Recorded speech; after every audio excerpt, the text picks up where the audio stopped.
Very warm welcome to this video where I'm delighted to share a little bit about the two lessons that I created and trialled as part of my PhD research. In the web article which associates this, I talk a little bit about the why of this research and also the principles which underpin it. So in this video, I'll just give a basic overview of some of the approaches which I took over the two lessons, and just to say, at the bottom of the article, all of these lessons and resources are freely available to access. So what I was really keen to explore is whether pupils were able to engage with the key questions of interpretation and why different people interpret a parable differently. This quote from a teacher within the research, I fear, is indicative of the experience of many pupils in RE, where often we may make things too narrow for children. The whole, this is a sacred text, this is what it means, learn the message. And I really wanted to trial and see whether Year 5 pupils, so Year 9 and 10 across 3 schools, were able to engage with some deep questions about meaning and interpretation.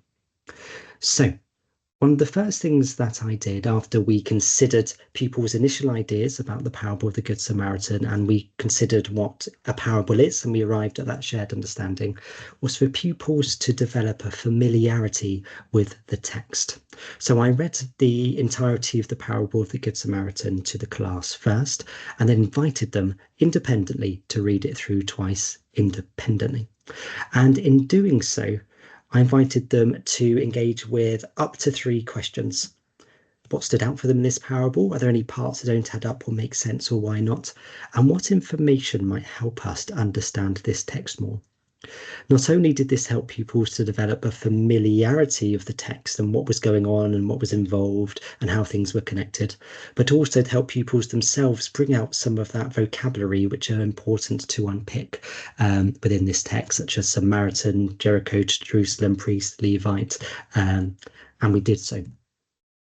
Then I invited pupils to engage in a card sorting activity where I gave them 24 cards, each having different statements that I sourced from parabolic scholarship around meaning and interpretation of these texts. There were 4 subheadings that pupils could categorize these under. Those linked to meaning they could place there. Those linked to us as readers could go there. One about characters within the parable, and also a category of other. And as you can see on this screen, a number of these were sourced from different aspects within parabolic scholarship. Some were related to behind the text questions, in other words, to do with the context that sits behind it, what might the original listeners may have got from this. Other aspects linked to in front of the text questions about us. What about our beliefs? What about our positionality? To what extent do they impact how we engage with this text? And throughout this activity, I wanted pupils just to encounter a whole range of different ideas about meaning and interpretation of this text in quite an open activity. And then with the different Sharpies and different colours that they'd indicated which Sharpie colour they were through an initial in the corner, they could then share their ideas about whether they agree with some statements, they disagree, why that might be. They can make connections, they can ask questions, just to really think deeply and more deeply about some of these interpretive issues. At the end of lesson 1, they had a chance to write some written responses. So they invited to choose a few of these. Perhaps they would like to just reflect on what they'd learnt about the parable of the Good Samaritan festivity. Were there any cards that made them particularly think, why was that? And now we've had this lesson thinking about the parable of the Good Samaritan and different ideas. What do you think? What do you now think about the parable of the Good Samaritan? And have you changed your answer from the start of the lesson? A critical mass of pupils had. Lesson 2 was all about seeing whether pupils could then understand why different people interpret the parable of the Good Samaritan differently. So my way in here that I wanted to try was to show this simple icon on the screen, and invited pupils first independently and then to share with colleagues next to them. What do you think it means, and what does it make you think about? I was particularly struck with the range of ideas that pupils came up with. Bravery, compassion, hope, this is God's hand, this is Jesus, this is all about showing a heart for the earth. That was really interesting, and I could use that diversity of perspective as a resource from the class to go a bit deeper. So I then asked, why do you think different people take different meanings from art? We've all looked at exactly the same image on the screen, but why do we have different ideas about this? And again, those year 5 pupils really blew me away across all of the trial classes. Perhaps it's because of our beliefs, our perspectives, our opinions. Perhaps it's something to do with what's happened that morning. A number of people was mentioned about things they'd witnessed on the way to school, and perhaps that was in their mind, which is why they brought that to this particular image. What I wanted to do was take pupils' reasoning from this and see if they could apply why there were different ideas about a particular image to why different people interpret the parable of the Good Samaritan differently. So next, I sourced 7 authentic interpretations of the parable from different people in different times and different contexts for pupils to reason through. So a piece of string on their table, a post-it note, agree the most, disagree the most. I stressed there was no right answer, but pupils in 3s or 4s then took these cards and they evaluated, in their view, which ones they resonated the most with and those that they disagreed the most with. Many pupils, interestingly, went back to the parable of the Good Samaritan text, which they still had as a reference to test their emerging ideas. These are the 7 interpreters and interpretations.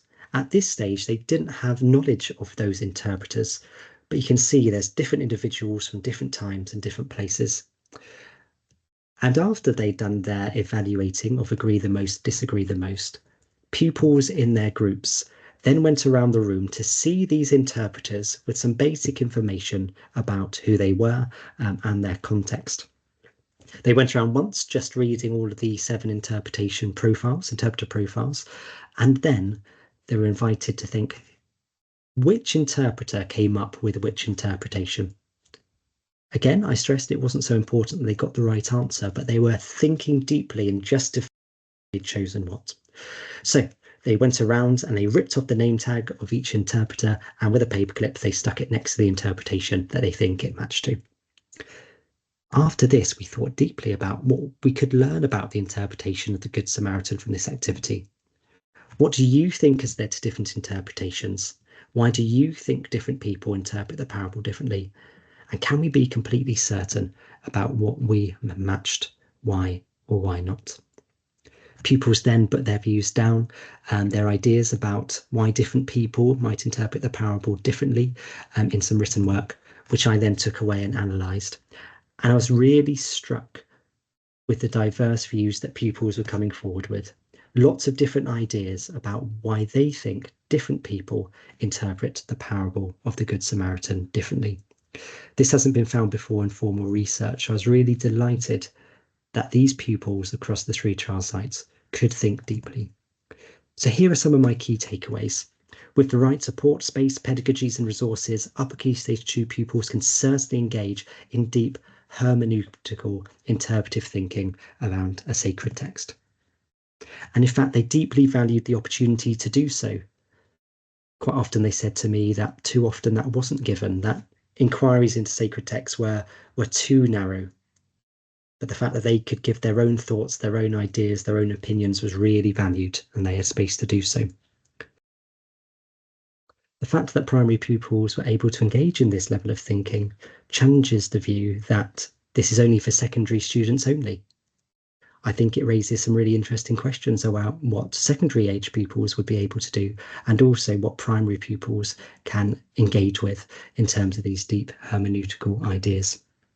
And finally, this work contributed meaningfully to pupils' substantive, disciplinary and personal knowledge. Substantive because they think quite deeply about a parable of Jesus.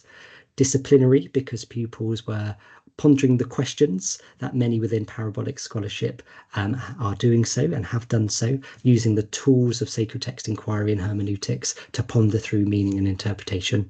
And also personal knowledge, because pupils had the opportunity and were well able to stand self-consciously in front of a parable and think, what is my positionality? Why do I engage with this text in the way that I do so? Well, thank you so much for listening. It's been a real joy to share this research with you, and I hope that you found it useful. Thank you.